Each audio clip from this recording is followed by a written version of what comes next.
મહેસાણાના B&D energy fitness સેન્ટરના data entry operator Amit પટેલે એક અરજદાર પાસે લોડિંગ રિક્ષાના ફિટનેસ સર્ટિફિકેટ માટે કાયદેસરની ફી ઉપરાંત 500 રૂપિયાની લાંચ માંગી હતી.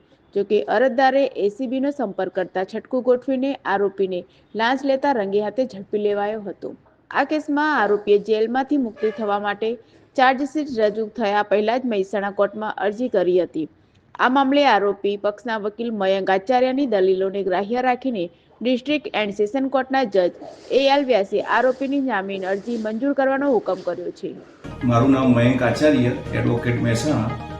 અહીંયા મેં 4 દિવસ પહેલાં મહેસાણામાં એસીબીની છટકું ગોઠવવામાં આવેલું ફરિયાદીના આધારે ડેટા એન્ટ્રી ઓપરેટર 500 રૂપિયાની લાંચ લેતા પકડાયેલા, જેની જામીન અરજી અમે નામદાર મહેસાણા કોર્ટમાં મૂકેલી. અમારી મુખ્યત્વે રજૂઆત જામીન અરજી માટે એ હતી કે આ કામના ફરિયાદી અગાઉ પણ આવી ઘણી બધી ફરિયાદો કરવા માટે ટેવાયેલો હતો. 5 અગાઉ પણ એને એસીબીમાં ફરિયાદો કરેલી હતી, જેની અમે કોર્ટમાં કોપી રજૂ કરેલી.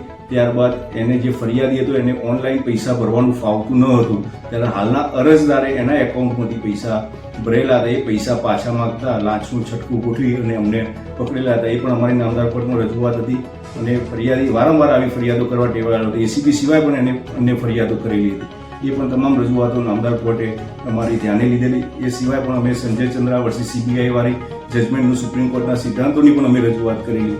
એ સિદ્ધાંતો પણ નામદાર કોર્ટે માન્ય રાખી અને એને ચાર્જશીટ પહેલા જામીન પર મુક્ત કરવાનો હુકમ કરેલ છે મહેસાણા કોર્ટે.